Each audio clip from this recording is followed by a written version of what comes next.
Assalamualaikum warahmatullahi wabarakatuh. Halo semuanya, selamat datang di channel kami. Hari ini aku akan menceritakan satu kisah yang menarik. Cerita ini penuh makna dan mungkin bisa menjadi inspirasi bagi kita semua. Jangan lupa like, komen, dan subscribe. Siapkan hati, nyalakan imajinasi. Mari, kita mulai ceritanya. Janda Brasil pemilik kebun kopi nikahi pria sederhana, asal Indonesia. Hari itu matahari seperti biasa, menyelinap malu-malu di balik bukit, menerangi hamparan hijau kebun kopi milikku yang membentang sejauh mata memandang. Suara cangkul, gerobak, kayu, dan aroma tanah basah jadi teman harian yang tidak pernah membosankan. Kupikir aku sudah cukup terbiasa dengan segalanya. Tapi pagi itu berbeda. Ada lelaki asing berdiri kikuk di ujung ladang, dengan baju lusuh, wajah penuh debu, dan tatapan mata yang dalam. Namanya Rahmat. Dikirim langsung dari Indonesia, katanya. Usianya mungkin tidak jauh beda dariku, tapi tubuhnya lebih kurus, seperti sudah terlalu lama menanggung hidup yang berat. Awalnya aku ragu. Para pekerja biasanya cepat menyerah dengan ritme kerja di sini. Tapi Rahmat berbeda. Dalam seminggu, ia sudah hafal pola tanam, tahu kapan waktu tepat menyiram bibit, bahkan bisa membedakan aroma antara kopi Robusta dan Arabica. Itu tidak umum. Aku mendekatinya saat istirahat siang. Kami duduk berdua di gubuk kecil di tengah ladang, tempat yang biasanya sepi. Rahmat membuka bekalnya, nasi dengan ikan asin yang katanya dibawanya sendiri dari kampung. Aku tersenyum kecil. Dia masih membawa kampungnya kemanapun dia pergi. Aku cuma ingin kerja tenang, Bu, katanya. Nggak cari macam-macam. Aku tidak banyak bertanya hari itu.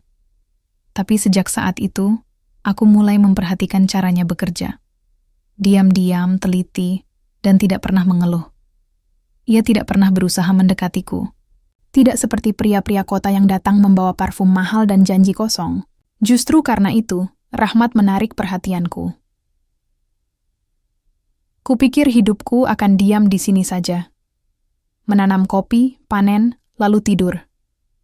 Uang yang kukumpulkan akan kukirim ke kampung untuk bayar utang almarhum ayah dan sisanya ditabung.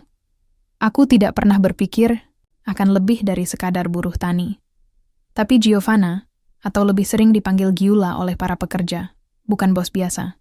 Dia tidak hanya cantik dan kaya, tapi juga keras kepala dan cerdas.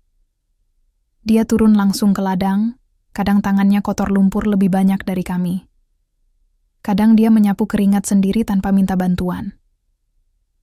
Sialnya, dia sering duduk bersamaku, makan bersama, bicara soal kopi. Dan lebih parah lagi, dia tertawa lepas saat aku bicara soal kampungku. Aku tidak tahu kapan mulai menyukai tawa itu, tapi aku tahu itu berbahaya. Aku siapa? Lelaki yatim piatu, tidak sekolah tinggi, tidak punya masa depan. Satu hari dia bilang, Rahmat, kamu tahu nggak, kalau kamu lebih pintar dari separuh pria di kota ini? Aku hanya tertawa kaku. Mana mungkin dia serius. Tapi tatapan matanya jujur, terlalu jujur. Waktu berjalan cepat. Aku dan Rahmat semakin sering bersama. Kami mengawasi proses ekspor ke Eropa, mengecek pengiriman ke Asia, bahkan berdiskusi soal peluang pasar di Amerika Utara. Ia bukan sekadar pekerja.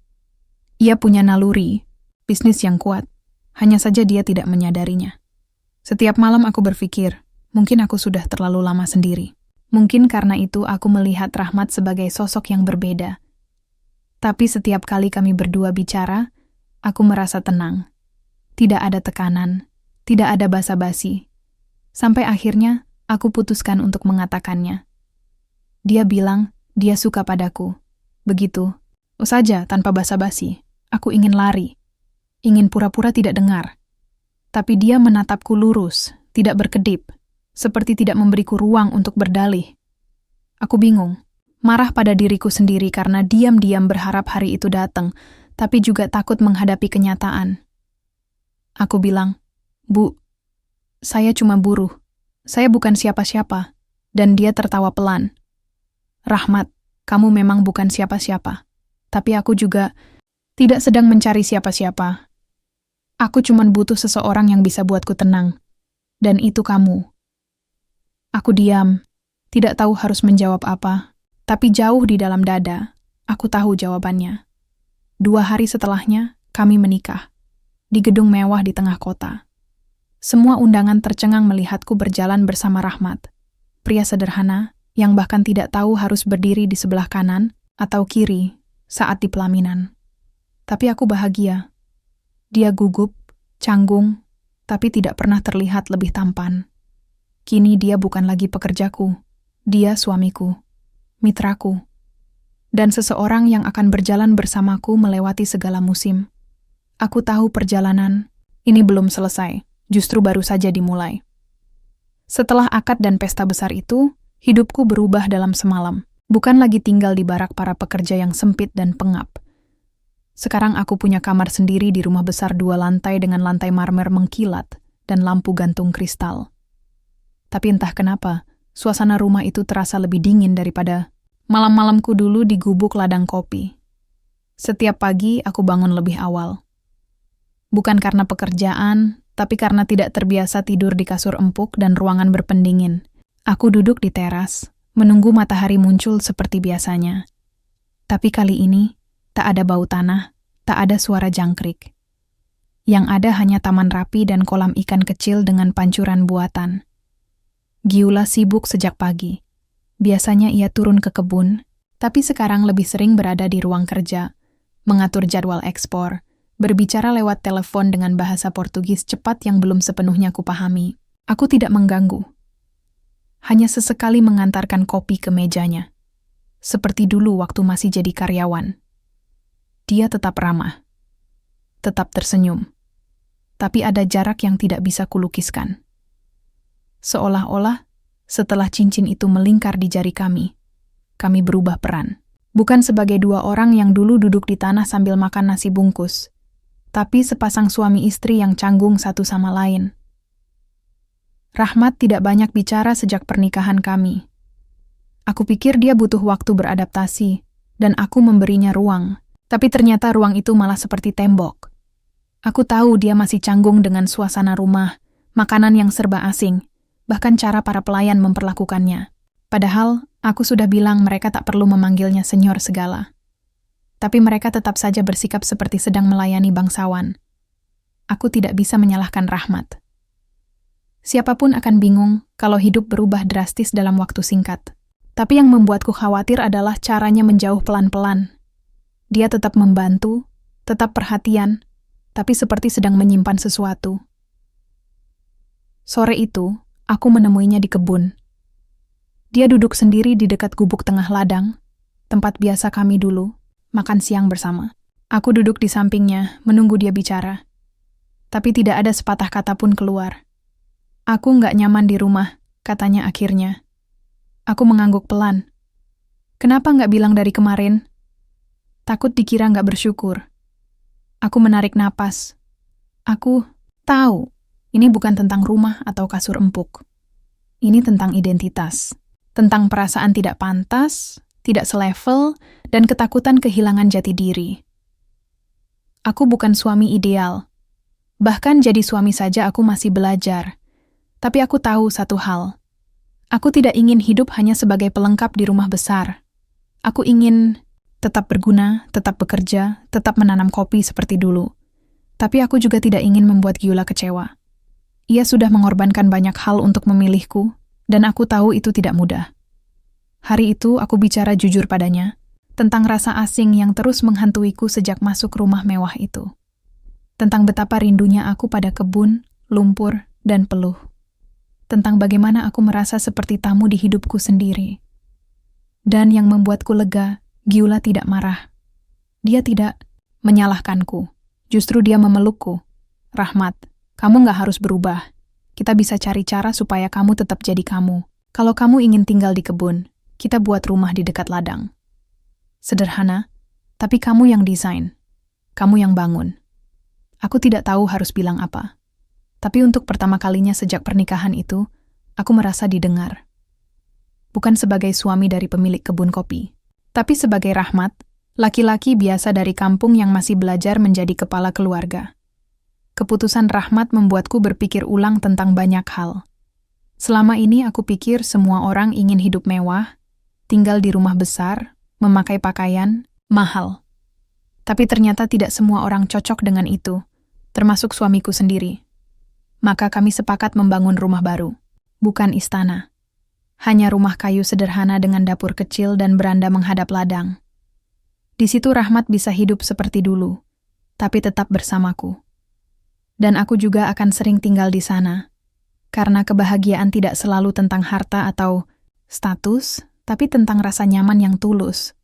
Aku melihat Rahmat mulai tersenyum lagi. Dia tertawa saat memaku sendiri dinding rumah kecil itu. Dia menyapu dedaunan kering di pagi hari, menyiapkan teh untukku di sore hari, dan perlahan-lahan dinding tak terlihat yang sempat muncul antara kami mulai runtuh. Kami bukan pasangan sempurna, tapi kami belajar setiap hari. Dari hal kecil, dari percakapan singkat, dari diam yang tak perlu dijelaskan. Dan itu cukup bagiku. 3 bulan setelah kami menikah dan pindah ke rumah kayu di tengah kebun, hidup kami mulai terasa stabil. Rahmat kembali bekerja dengan tangannya sendiri, menanam, menyiram, dan mencatat hasil panen. Aku kembali aktif mengelola ekspor dan pengembangan varietas baru kopi. Kami punya ritme, dan itu membuatku bahagia. Sampai suatu sore, ketika aku baru pulang dari kantor distribusi dan melihat sebuah mobil hitam berhenti di depan rumah utama. Sopirnya berpakaian rapi, membawa koper mahal. Di belakangnya, seorang lelaki tinggi berjas biru keluar dari mobil sambil membawa sekotak coklat dan bunga. Mataku langsung terbelalak. Eduardo? Ia tersenyum santai. Oi Jula, lama tak jumpa. Rahmat yang baru saja menimba air dari sumur memandang bingung dari kejauhan. Eduardo adalah masa laluku. Mantan tunangan yang dulu sempat kutinggal karena ketahuan berselingkuh dengan salah satu pegawaiku. Ia bukan orang sembarangan. Anak pemilik perkebunan kopi terbesar kedua di Brasil setelah milik keluargaku. Dulu kami hampir menikah, sebelum semua hancur karena ketamakannya. Aku dengar kamu sudah menikah, katanya sambil duduk di ruang tamu rumah utama. Tapi aku harus lihat dengan mataku sendiri. Aku tidak suka caranya bicara. Seolah aku adalah barang koleksi yang hilang dari raknya, dan kini ingin diambil kembali. Tapi aku juga tahu Eduardo tidak datang hanya untuk basa-basi. Apa tujuanmu ke sini? Tanyaku, dingin. Dia tertawa pelan. Ayahku ingin menjalin kembali kerjasama. Perkebunan kami butuh mitra kuat, dan kurasa kita bisa mulai dari kamu. Aku menolak halus, tapi Eduardo tidak mudah mundur. Dia menginap di kota, dan beberapa hari kemudian muncul lagi, kali ini ke rumah kayu tempat aku, dan Rahmat tinggal. Ia berdiri di teras, membawa 2 cangkir kopi dan senyum menyebalkan itu. Gyula, kamu tahu rasa kopi dari ladangmu ini luar biasa. Tapi akan lebih besar kalau kita gabungkan kekuatan. Rahmat datang dari belakang rumah, bajunya basah karena menyiram tanaman. Ia menghentikan langkahnya ketika melihat kami berbicara. Ini suamimu, ya? Eduardo menyapanya dengan nada meremehkan. Saya Eduardo. Rahmat hanya mengangguk. Ia tidak langsung menjabat tangan Eduardo. Matanya tajam, tapi tidak marah. Lebih ke curiga dan waspada. Sesuatu yang belum pernah kulihat darinya. Aku tidak butuh penjelasan panjang. Dari caranya bicara, aku tahu Eduardo bukan sekadar rekan bisnis. Ada sejarah yang belum ku ketahui sepenuhnya, tapi itu bukan urusanku, selama dia tidak mengganggu kami. Namun, sikapnya keterlaluan. Ia datang ke rumah kami tanpa izin, bicara dengan nada seperti menguasai semuanya. Aku tahu dia menantang secara halus, dan aku memilih tidak membalas. Malam harinya, aku duduk di beranda bersama Gyula. Angin bertiup pelan, aroma kopi segar menguar dari pohon-pohon sekitar. Dia mantanmu, ya? Tanyaku pelan. Gyula menatap jauh ke depan. Iya, dulu kami hampir menikah. Aku tidak menjawab, bukan karena marah, tapi karena sedang mencerna banyak hal. Aku tidak takut kalah dari Eduardo. Tapi aku khawatir jika masa lalu Gyula kembali mengusik ketenangan yang baru kami bangun. Aku pilih kamu, Matt. Bukan dia. Aku tinggalin semua kemewahan, bahkan reputasi, demi hidup yang aku pilih sendiri. Dan kamu bagian dari itu. Kata-katanya menguatkan. Tapi entah kenapa, malam itu aku tetap sulit tidur.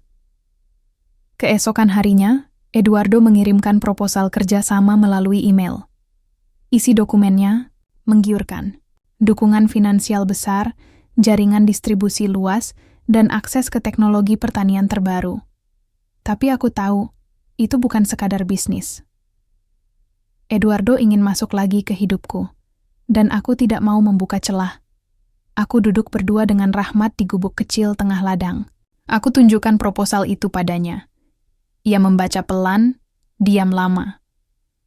Aku percaya kamu tahu apa yang terbaik, katanya. Tapi aku ingin lebih dari itu. Aku ingin dia tahu bahwa keputusanku menolak Eduardo bukan karena emosi, tapi karena aku memilih Rahmat bukan hanya sebagai suami, tapi sebagai partner hidup, partner kerja, dan pemilik setengah kebun ini. Aku ingin dia merasa punya kendali juga. Apa kamu mau tanda tangani dokumen ini? Penolakan atas nama kita berdua, tanyaku. Rahmat mengangguk. Dan untuk pertama kalinya sejak menikah, aku melihat dia benar-benar merasa setara denganku. Bukan sebagai buruh yang dulu kerja padaku, tapi sebagai pemilik rumah ini, ladang ini, dan masa depanku. Kertas penolakan itu kutandatangani dengan tenang. Bukan karena aku hebat, tapi karena aku percaya, kadang yang paling mahal bukan tawaran emas dan berlian, tapi ketenangan hidup tanpa dihantui bayang-bayang masa lalu. Dan Eduardo, aku tahu dia tidak akan menyerah semudah itu. Tapi kami juga tidak akan mundur. Karena sekarang, kami bukan hanya dua orang dari dua dunia berbeda. Kami satu tim, satu kebun, satu rumah. Musim panen tiba lebih cepat dari perkiraan. Langit Brasil, yang biasanya ramah, mulai berubah kelam sejak 2 pekan terakhir. Kami terburu-buru menyiapkan tenaga kerja, karung-karung, dan truk pengangkut sebelum hujan benar-benar turun deras. Tidak seperti di kampung halamanku di Indonesia, cuaca di sini bisa berubah secepat kedipan mata. Pagi itu, aku bangun lebih awal dari biasanya. Gyula masih tidur, wajahnya tenang di balik selimut. Aku bergegas keluar, mengecek kelembapan tanah, memastikan semua berjalan sesuai rencana.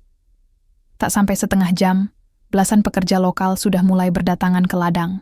Mereka terbiasa bekerja bersamaku, dan kini lebih menghormatiku setelah tahu aku suami sang pemilik kebun. Pak Rahmat, langit di barat gelap, kata Ramon, salah satu kepala pekerja. Kalau mau mulai, harus sekarang. Aku mengangguk. Kita mulai. Panen hari itu berjalan seperti medan perang. Semua bekerja cepat. Pohon demi pohon disisir, biji kopi dikumpulkan, karung penuh diangkut ke gudang. Aku ikut bekerja seperti biasa. Tidak hanya berdiri memberi perintah. Aku percaya. Tangan yang berkeringat jauh lebih dipercaya daripada suara yang hanya menyuruh. Siang, harinya langit mendadak berubah. Angin kencang datang menyusul awan hitam. Kami belum selesai. Masih banyak lahan yang belum tersentuh. Dan jika hujan turun sekarang, kami bisa rugi besar. Gyula datang dengan mobil jeep, membawa makanan dan kopi untuk semua pekerja. Dia turun sambil membawa termos dan roti isi. Wajahnya khawatir melihat awan yang kian gelap. Apa bisa selesai hari ini? Tanyanya sambil menatap langit. Kalau semua kerja 2 kali lebih cepat, mungkin bisa. Gyula tidak banyak komentar. Dia ikut masuk ke kebun, membuka karung, menyendok biji kopi dari ember. Tidak ada yang bisa menghentikannya saat dia sudah mulai turun tangan. Kami semua kerja tanpa jeda. Hanya suara langkah, suara karung diseret, dan daun-daun yang bergerak oleh angin. Sampai akhirnya hujan turun, tidak pelan, langsung deras, seolah langit marah. Para pekerja berteriak, berlari ke gubuk. Karung-karung ditinggalkan, ember-ember tumpah. Kami semua basah kuyup dalam hitungan detik. Aku menarik tangan Gyula. Kami berlari ke gubuk kecil di tengah kebun. Itu tempat kami biasa makan siang saat pacaran dulu, sebelum menikah. Begitu masuk, kami tertawa pelan.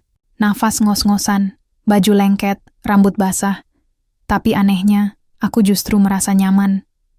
Maaf, kata Giula, mengelap wajahnya. Aku tidak bisa lihat kamu kerja sendiri. Aku harus bantu. Aku duduk di sudut gubuk, menyandarkan punggung ke dinding kayu yang sedikit bocor. Kita sudah panen setengahnya. Itu lebih dari cukup untuk ekspor bulan ini, jawabku. Dia duduk di sebelahku. Diam sebentar. Eduardo datang lagi pagi tadi, ke rumah utama. Aku nggak sempat cerita karena kamu sudah ke kebun. Aku memandangnya. Dia mau apa? Dia bawa sertifikat lahan sebelah utara. Mau tawarkan kerjasama. Tapi kali ini dia langsung bilang, aku hanya mau kerjasama kalau kamu ikut dalam manajemennya. Aku menarik napas. Jadi ini permainan panjangnya. Aku sudah duga, tapi tidak menyangka akan secepat ini. Aku tolak. Kusuruh dia simpan baik-baik sertifikatnya, dan jangan datang lagi. Lanjut Giula sambil menatap keluar, ke hujan yang makin deras. Tapi aku tahu dia belum selesai. Kami terdiam. Angin menderu dari sela-sela kayu. Suara hujan seperti genderang perang dari langit. Aku lalu berkata, kita perkuat tim kita. Periksa ulang semua kontrak distribusi. Pastikan tidak ada celah yang bisa dimanfaatkan. Giula menoleh, terkejut. Kamu serius mau urus bagian itu? Aku mengangguk. Ini ladang kita. Kamu sudah cukup banyak diserang karena menikahi aku. Sekarang giliranku berdiri di depan. Dia menggenggam tanganku. Hangat, meski hujan menerpa di luar. Rahmat bukan lelaki biasa. Dia bukan hanya kuat secara fisik, tapi juga punya nyali untuk mengambil tanggung jawab.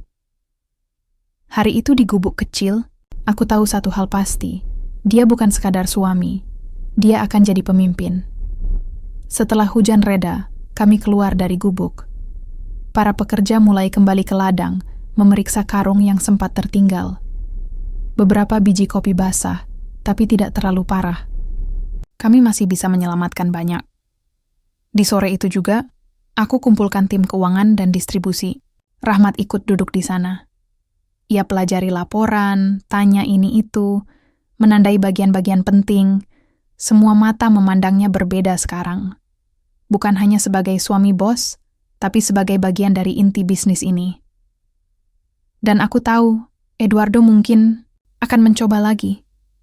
Tapi dia akan berhadapan dengan kami berdua. Bukan hanya aku, tapi juga suamiku, petani sederhana dari Indonesia, yang kini berdiri sebagai pengelola perkebunan kopi terbesar di kawasan ini. Aku selalu percaya, setiap bisnis yang besar pasti punya titik lemahnya sendiri. Dan biasanya, titik itu tersembunyi di tempat yang tidak banyak orang lihat. Di kebun kopi milik Giula ini, titik itu ada di gudang penyimpanan dan pengiriman. Sudah sepekan sejak hujan deras itu, kami berhasil selamatkan hampir 80% hasil panen. Cukup untuk menutup kebutuhan ekspor 3 bulan ke depan. Tapi aku tidak tenang. Ada hal-hal kecil yang mengusik pikiran. Catatan pengiriman yang tidak sinkron. Laporan jumlah karung yang berubah-ubah. Bahkan ada gudang yang terkunci tapi tidak tercatat dalam laporan manajer. Aku memutuskan untuk menyelidiki. Sendiri, sore itu, aku berpura-pura mengantar laporan bulanan ke bagian logistik. Aku lihat truk-truk mulai masuk dari arah timur kebun. Beberapa petugas sibuk menurunkan karung dari bak belakang. Dari luar, semuanya tampak wajar. Tapi saat aku masuk ke dalam gudang lama di pojok area, aku melihat pintu kecil yang biasa tertutup, kini terbuka sedikit. Aku mendekat. Pintu itu berderit saat dibuka penuh. Di dalamnya ada tumpukan karung kopi, tapi bukan dari panen kami. Karung itu tidak punya cap perusahaan, tidak punya kode produksi. Anehnya lagi, karung-karung itu tertutup plastik bening dan sangat bersih. Seolah baru dipindahkan dari tempat lain. Aku menyentuh salah satu karung. Kopinya berkualitas rendah, tidak seperti hasil dari kebun kami. Suara langkah kaki terdengar di belakang. Aku langsung berdiri tegak, menoleh. Seorang pria tua muncul dari balik tiang, wajahnya gugup. Pak Rahmat. Ini hanya titipan sementara dari gudang cabang. Katanya tergagap. Gudang cabang mana? Kita nggak punya cabang dengan stok seperti ini. Dia diam. Wajahnya pucat. Mulutnya terbuka, tapi tak ada jawaban keluar. Siapa yang suruh kamu taruh ini di sini? Tanyaku pelan, tapi tegas. Dia akhirnya menyebut satu nama. Eduardo. Aku tidak. Langsung bereaksi. Aku tahu kalau aku marah sekarang, pria tua ini bisa kabur dan jejaknya hilang. Aku catat nomor truk, tanggal masuk, dan aku ambil foto seluruh isi ruangan. Malamnya, aku cerita semuanya ke Gyula. Dia kaget, tentu saja. Tapi, yang paling membuatnya terpukul adalah satu hal. Orang kepercayaannya selama ini ternyata terlibat juga. Carlos? Tanya Gyula dengan suara pelan. Aku mengangguk. Carlos adalah kepala gudang. Orang yang sudah ikut Gyula sejak awal dia bangun bisnis ini. Tua, tenang, dan selama ini terlihat jujur. Berarti Eduardo sudah merencanakan ini sejak lama. Dia mulai dari dalam, bukan dari luar, gumamnya. Kami sepakat tidak langsung melaporkan. Kami butuh bukti kuat. Jadi aku mulai memantau alur distribusi, menempatkan 2 orang kepercayaanku untuk mencatat setiap truk yang keluar masuk gudang, lengkap dengan jam dan nomor plat. Aku juga minta Gyula buat sistem pencatatan digital baru, agar semua karung harus di-scan barcode-nya sebelum dikirim. 3 hari kemudian, kami dapat bukti yang cukup. 1 truk tertangkap membawa kopi dari luar dengan karung kosong berlabel perusahaan kami. Tujuannya? Pelabuhan di São Paulo. Dari sana, dikirim ke pelanggan tetap kami di Eropa, tapi bukan dari hasil panen kami. Dengan kata lain, mereka sengaja mencampur kopi kualitas rendah ke dalam pengiriman resmi kami. Kalau ini sampai ketahuan konsumen, nama baik perusahaan bisa hancur. Sekali saja pelanggan merasa tertipu, kepercayaan tidak akan kembali. Hatiku panas malam itu. Bukan hanya karena pengkhianatan Carlos, tapi karena nama baik ayahku yang dulu membangun pondasi kebun ini ikut dipertaruhkan. Selama ini aku selalu percaya, orang yang kita bantu dari nol akan tetap setia.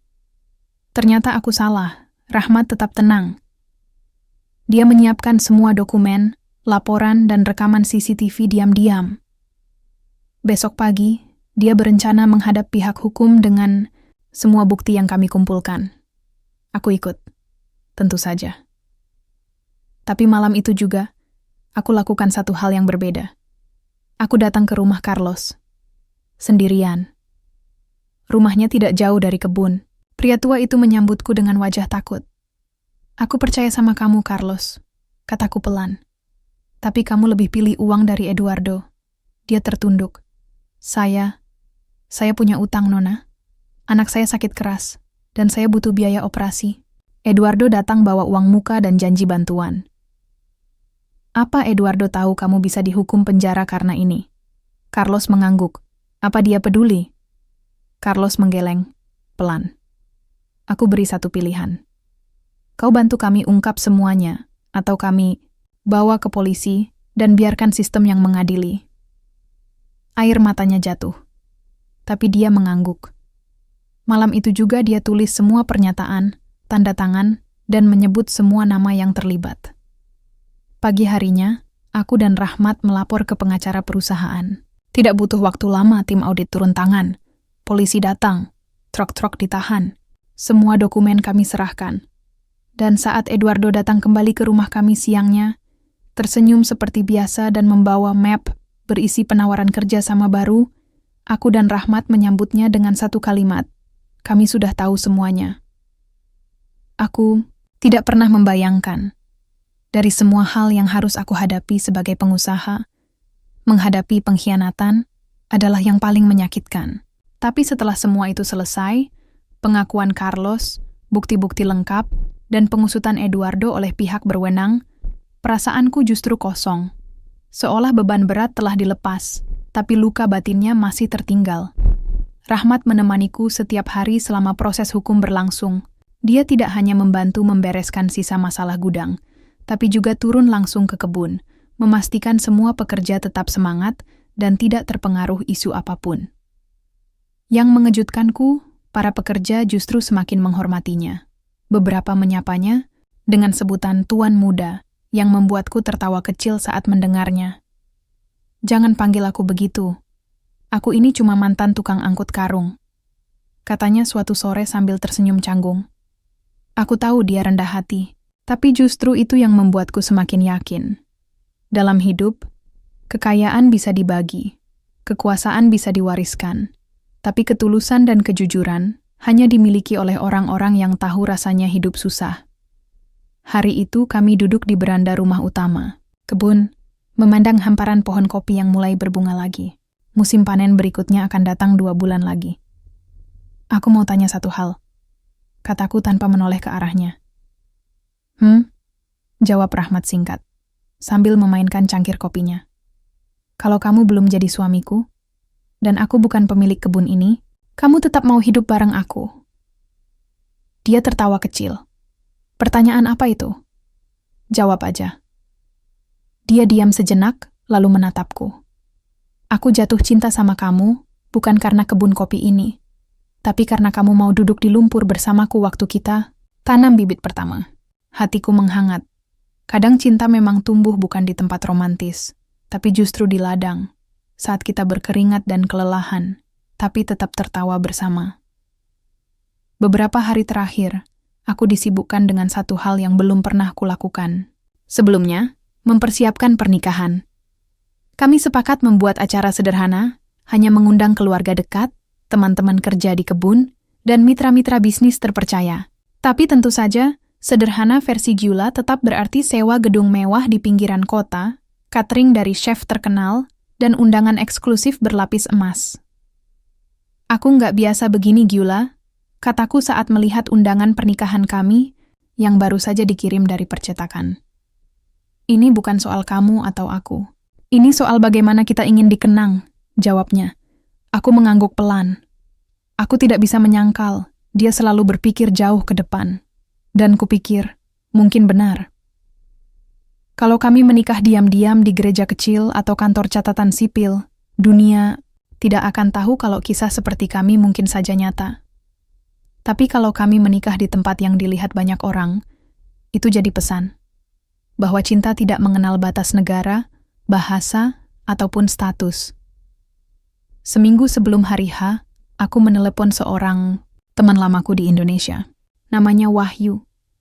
Dulu kami tinggal di satu panti asuhan yang sama di Solo. Dia orang pertama yang aku kabari setelah Gyula menyatakan cinta. Dan sekarang, aku ingin dia hadir di pernikahan kami. "Mat, serius kamu nikah sama bosmu yang janda pemilik kebun kopi itu?" Tanyanya sambil tertawa keras di telepon. "Serius, Yu. Aku butuh kamu di sini." Dia tidak langsung menjawab. Tapi 2 hari kemudian, dia kirim foto boarding pass dari Jakarta. "Lihat, gua datang." Hari itu akhirnya tiba. Aku mengenakan gaun putih sederhana yang kupilih sendiri. Tanpa ekor panjang, tanpa taburan berlian. Aku ingin terlihat seperti perempuan biasa yang akan menikah dengan pria yang dicintainya, bukan bos besar yang menikahi mantan karyawan. Rahmat mengenakan setelan abu-abu. Dia terlihat gugup sejak pagi. Tapi matanya tetap tenang, tetap seperti lelaki yang pertama kali datang dengan kemeja lusuh dan sepatu penuh tanah. Acara berlangsung khidmat. Semua tamu berdiri saat aku melangkah masuk ke aula. Tapi aku hanya menatap satu arah, ke tempat Rahmat berdiri. Dan saat dia mengucapkan janji pernikahan, suaranya terdengar mantap. "Aku berjanji untuk terus berdiri di sampingmu saat panen melimpah atau saat hama menyerang. Aku mencintaimu, Gyula." Aku tidak menangis. Aku hanya tersenyum dan menjawab, "Aku juga. Dari pertama kali kamu menanam bibit kopi itu, aku tahu, kamu akan jadi rumah buatku." Semua orang berdiri dan bertepuk tangan. Tapi bagiku, dunia seolah berhenti. Hanya ada satu suara, detak jantung kami yang kini berdetak dalam irama yang sama. Pagi pertama setelah pesta pernikahan itu sepi sekali. Bukan karena tidak ada orang, tapi karena semua orang tampaknya kelelahan setelah semalaman merayakan. Kebun kopi itu seperti kembali ke ritme biasanya, sunyi, tenang, hanya suara burung dan angin yang menyelinap di sela-sela daun. Aku berdiri di pinggir jendela kamar, menatap ke arah barat kebun. Beberapa pekerja sudah mulai menyiapkan ladang untuk penyemaian tahap kedua. Dari sini aku bisa lihat wajah mereka masih penuh semangat. Ada yang melambaikan tangan ke arahku, dan aku membalas dengan senyum kecil. Aku belum terbiasa dipanggil Tuan Rahmat. Rasanya aneh. Dari balik punggung, Gyula melingkarkan lengannya ke pinggangku. Selamat pagi, suamiku. Aku menoleh dan mencium keningnya. Pagi juga, istriku. Kami tertawa pelan. Ada rasa canggung, tapi juga hangat. Hubungan kami tidak berubah banyak sejak menikah. Tetap penuh kesederhanaan, tetap dengan percakapan tanpa basa-basi. Hari itu kami sarapan bersama di teras belakang, menghadap kebun. Meja dipenuhi roti panggang, alpukat segar, dan tentu saja 2 cangkir kopi hitam pekat. Gyula bilang itu biji pilihan yang ia simpan khusus untuk hari-hari spesial. Aku mengangguk saja, meski rasanya tak beda jauh dengan kopi biasa. Setelah sarapan, kami turun ke kebun. Bukan untuk bekerja berat, tapi meninjau beberapa sudut yang perlu diperbaiki. Saluran irigasi di sisi utara sempat tersumbat. Beberapa pohon kopi di lereng bukit terlihat meranggas. Gyula mencatat semuanya. Aku kagum padanya. Di balik gaun, di balik status, dia tetap perempuan pekerja keras. Tidak pernah hanya duduk menunggu laporan. Ia turun langsung, melihat sendiri. Itu mungkin sebabnya kenapa kebun ini bisa besar. Karena pemiliknya benar-benar mencintai tanah yang ditanamnya. Rahmat, kamu nanti bisa urus bagian ekspor ya. Aku ingin mulai membuka jalur ke Australia. Kita belum punya mitra di sana. Baik. Aku akan pelajari. Mungkin minggu depan aku coba komunikasi dengan pihak perdagangan di Brisbane. Bagus. Obrolan seperti ini terasa natural. Kami pasangan suami istri, tapi juga rekan kerja yang solid. Kami punya arah yang sama, punya rencana bersama, dan itu terasa menyenangkan. Sore itu kami duduk di gazebo kecil dekat kolam. Angin sore menerbangkan aroma tanah yang masih basah. Rahmat diam saja sambil memandangi air kolam. Aku tahu dia sedang berpikir, jadi aku biarkan. Aku pernah takut sama hidup ini, Gyula, katanya tiba-tiba. Kenapa? Karena hidup selalu mengambil yang aku sayangi. Orang tuaku. Masa kecilku. Mimpiku. Aku menoleh, menatap wajahnya, yang tampak lelah. Tapi sekarang, aku punya kamu.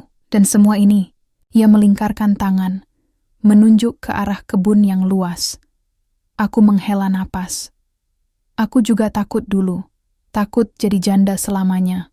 Takut tak bisa percaya siapapun lagi setelah suamiku meninggal. Tapi kamu datang. Dengan sepatu berlumpur, senyum, kikuk dan suara pelanmu itu, kamu bawa harapan baru. Kami diam lama. Bukan karena tak ada yang ingin dikatakan, tapi karena kalimat tadi sudah cukup mewakili semuanya. Hari semakin gelap. Beberapa lampu taman mulai menyala. Cahaya kuning temaram memantul di permukaan air. Rahmat berdiri, lalu mengulurkan tangan padaku. Mari, istriku. Kita jalan ke rumah. Aku menggenggam tangannya dan berdiri. Malam itu, sebelum tidur aku berkata padanya, Rahmat, aku tak peduli orang bilang apa soal masa lalu kita. Aku hanya tahu, setiap langkah kita setelah ini akan kutempuh dengan hati penuh syukur.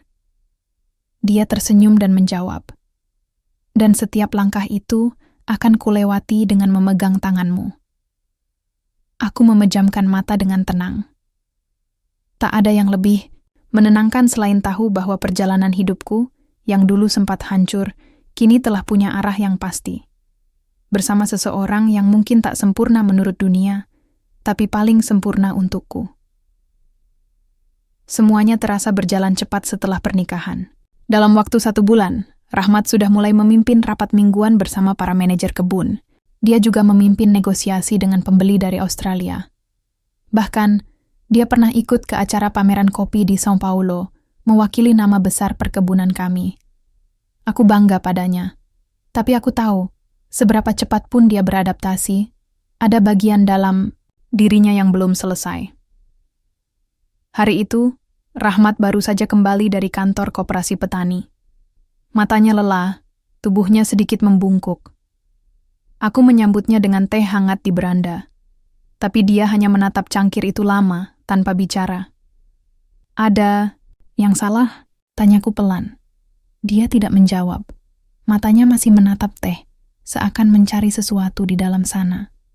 Aku duduk di sampingnya, tidak mendesak. Kadang-kadang, luka lama memang tidak bisa langsung dibicarakan. Harus diberi ruang. Beberapa menit kemudian, dia menarik napas panjang. Tadi aku lihat seorang ibu tua di kantor koperasi, katanya lirih. Dia mirip sekali dengan ibuku. Aku terdiam. Rahmat jarang bicara tentang keluarganya. Yang ku tahu, kedua orang tuanya meninggal saat dia masih kecil. Dia tumbuh di panti asuhan, kemudian berpindah-pindah pekerjaan sebelum akhirnya ikut rombongan. Pekerja keberhasil untuk panen musiman. Dari sana, aku mengenalnya. Dia bawa anaknya yang masih kecil. Datang dari desa.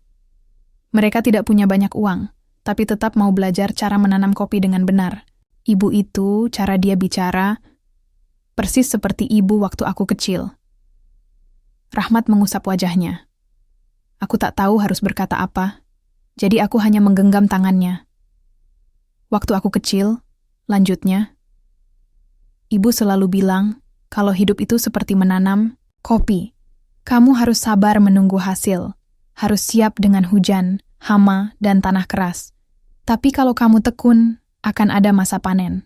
Aku selalu ingat itu.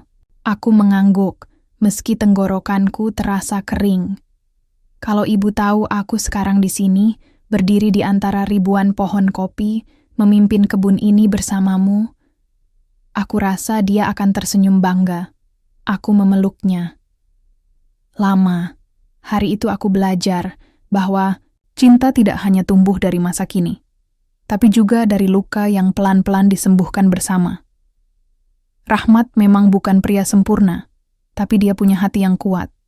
Dan hatinya selalu terbuka untuk belajar, mencintai, dan mengingat.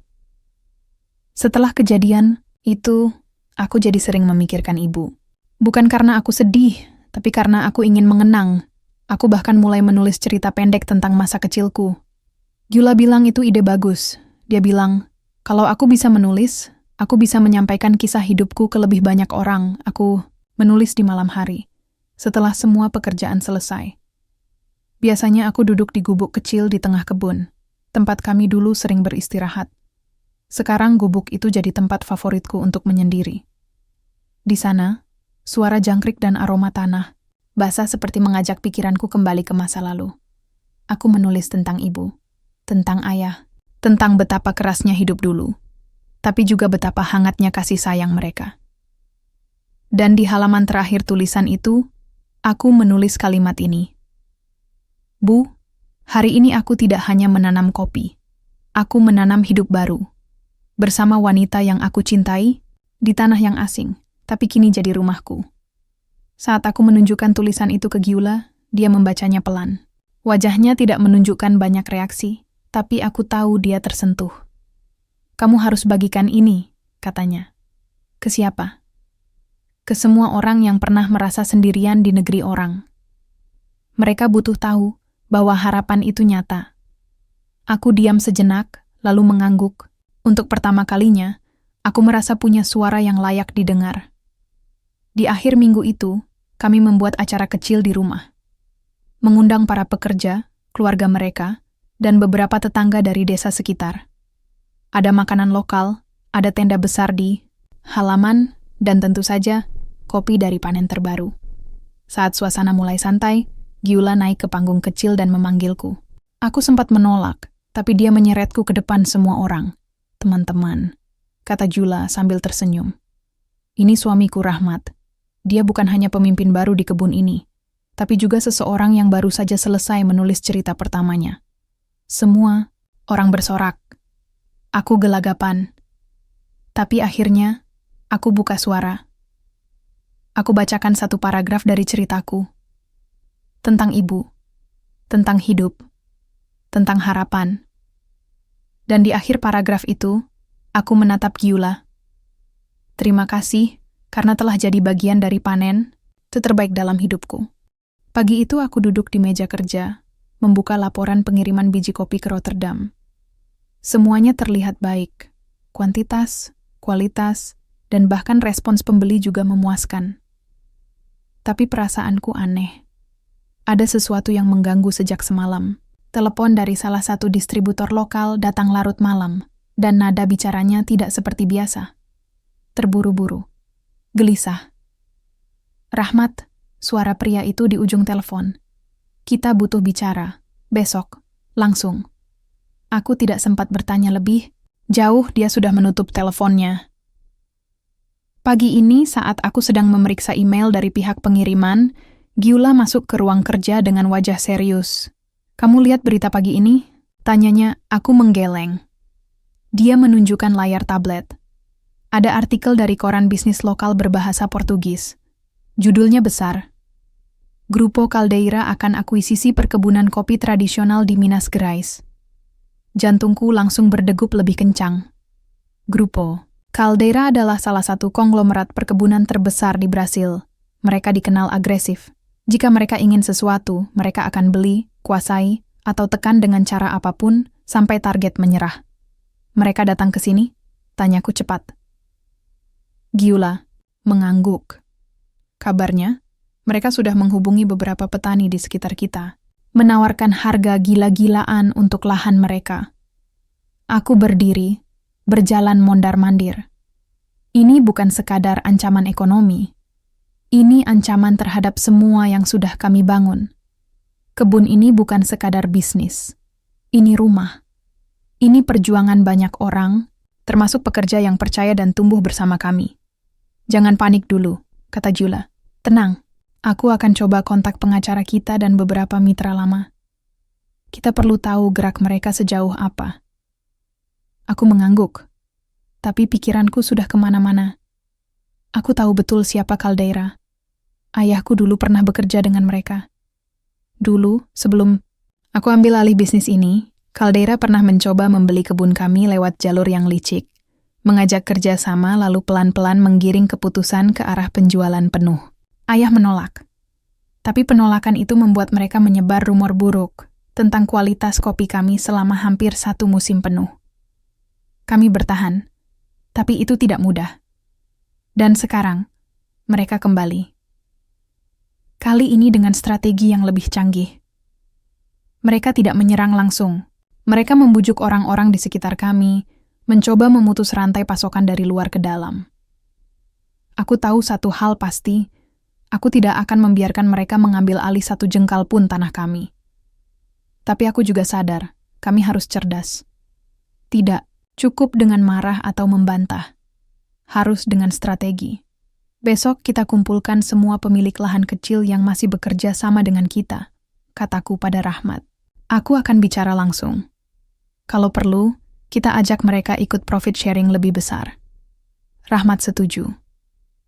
Aku bisa lihat dari sorot matanya, dia juga sudah bersiap menghadapi ini. Malam itu, aku tidak bisa tidur. Aku memikirkan orang-orang, tua di desa yang dulu pertama kali menanam kopi bersama ayah Gyula. Mereka tidak banyak tahu soal persaingan bisnis besar, tapi mereka punya hati yang setia. Jika kita ajak mereka bicara, mungkin mereka akan bertahan. Tapi kalau Caldeira datang membawa uang kontan dengan nominal besar, siapa yang tidak goyah? Aku harus jujur, bagian itu yang membuatku khawatir. Karena aku sendiri dulu tahu bagaimana rasanya tidak punya apa-apa. Jika dulu aku ditawari uang dalam jumlah besar untuk menyerahkan ladang yang kumiliki, mungkin aku juga akan goyah. Tapi sekarang, aku punya tanggung jawab. Pada Gyula, pada orang-orang di kebun ini, pada warisan kecil yang kami jaga bersama-sama. Esok pagi, kami pergi ke aula kecil di pinggiran kebun. Di sana sudah berkumpul para petani lokal yang bekerja sama dengan kami. Ada wajah-wajah lama dan beberapa wajah baru. Semuanya terlihat cemas. Gyula berdiri di depan, lalu mulai bicara. Tanpa naskah, tanpa slide, hanya suara dan kejujuran. "Teman-teman," katanya, "kita tahu ada tawaran besar datang. Uang tunai, janji manis. Tapi tolong, sebelum kalian terima, pikirkan ini. Kebun ini bukan cuma lahan. Ini warisan. Ini hasil kerja keras kalian. Dan jika kalian tetap bersama kami tidak hanya menjaga kebun ini tetap hidup, tapi kita juga akan naik bersama-sama. Dia berhenti sejenak, menatap satu persatu hadirin. Kami siap bagi hasil lebih besar. Kami siap bantu perbaiki akses air dan fasilitas pertanian kalian. Tapi kami butuh satu hal, kepercayaan. Ruangan itu hening. Lalu suara seorang bapak tua dari baris belakang berkata, "Selama kamu dan suamimu masih di sini, kami tidak akan pergi kemana-mana." Aku menahan napas. Beberapa orang mengangguk. Ada yang menangis pelan. Hari itu kami menang 1 babak. Tapi aku tahu, Caldeira belum selesai. Pagi itu, udara di kebun kopi terasa berbeda. Ada ketegangan yang bisa kamu rasakan di setiap sudut. Aku dan Giula duduk di teras rumah mewahnya, tapi hati kami tidak tenang. Ancaman dari Grupo Caldeira makin nyata. Mereka tak hanya mengirim tawaran, tapi mulai mendatangkan pengacara dan agen-agen bisnis yang menyebar di antara para petani, menawarkan kontrak dan janji-janji manis. Tadi malam aku dapat kabar, kata Giula sambil menyeruput kopi. Mereka sudah mulai membujuk beberapa pekerja kita. Ada yang mulai ragu. Aku menatapnya. Kalau sudah begini, kita harus bertindak cepat. Bukan cuma bicara dan janji-janji. Kita harus buktikan kalau kebun ini bisa lebih dari sekadar bisnis besar yang mereka tawarkan. Giula mengangguk. Kami pun merancang rencana. Tidak ada ruang untuk kalah. Kami memutuskan untuk mengundang sejumlah pembeli kopi dari Eropa dan Asia ke kebun kami. Ini bukan sekadar pamer. Kami ingin mereka lihat sendiri bagaimana proses kerja kami, kualitas kopi kami yang tidak main-main. Kami ingin mereka merasakan ikatan yang kami jaga antara kebun, petani, dan kopi. Keesokan harinya, tamu-tamu mulai datang. Mereka dari berbagai negara, beberapa adalah importir besar yang selama ini memesan kopi kami. Mereka mengelilingi kebun, berdiskusi dengan petani, mencicipi kopi yang baru dipanen.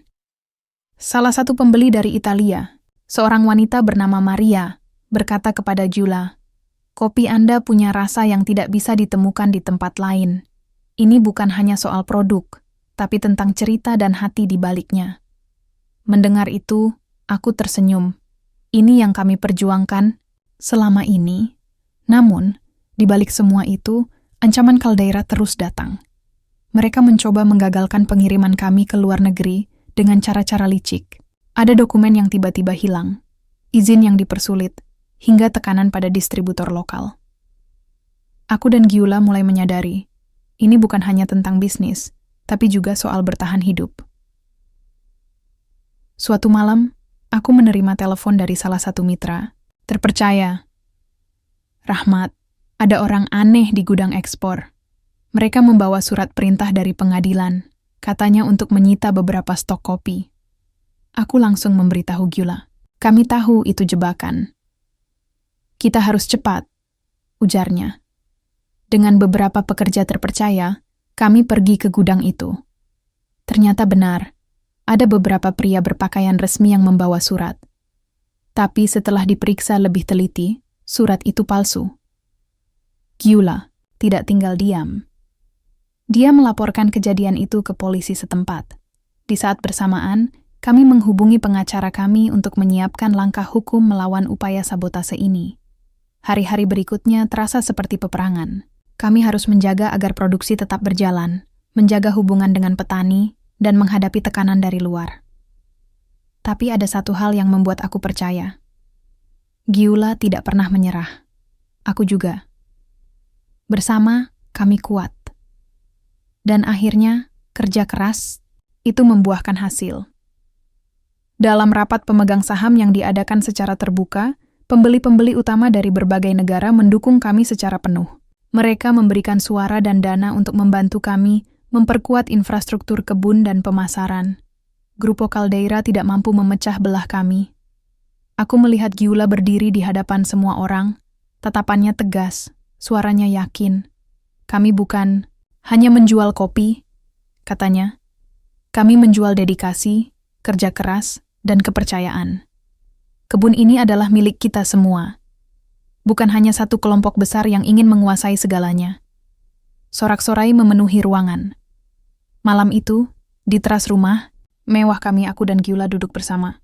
Kopi di tangan, tapi yang terasa adalah kemenangan. Kita berhasil, Gyula, kataku. Dia tersenyum. Ini baru permulaan, Rahmat. Masih banyak tantangan lain nanti. Tapi aku yakin, selama kita bersama, kita bisa lalui semuanya. Aku memegang tangannya erat. Aku bukan hanya meneruskan bisnis ini, aku meneruskan mimpi kami bersama. Udara pagi di kebun kopi terasa lebih hangat sekarang. Aku berdiri di pinggir ladang, melihat daun-daun hijau yang bergoyang pelan diterpa angin. Semua ini bukan sekadar tanaman. Ini adalah cerita kami. Perjalanan yang panjang, dengan suka dan duka. Rahmat datang menghampiriku, membawa 2 cangkir kopi hangat. Dia meletakkannya di tanganku.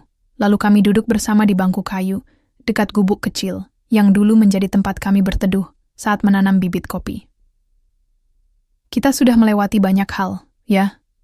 Ucap Rahmat pelan. Aku mengangguk.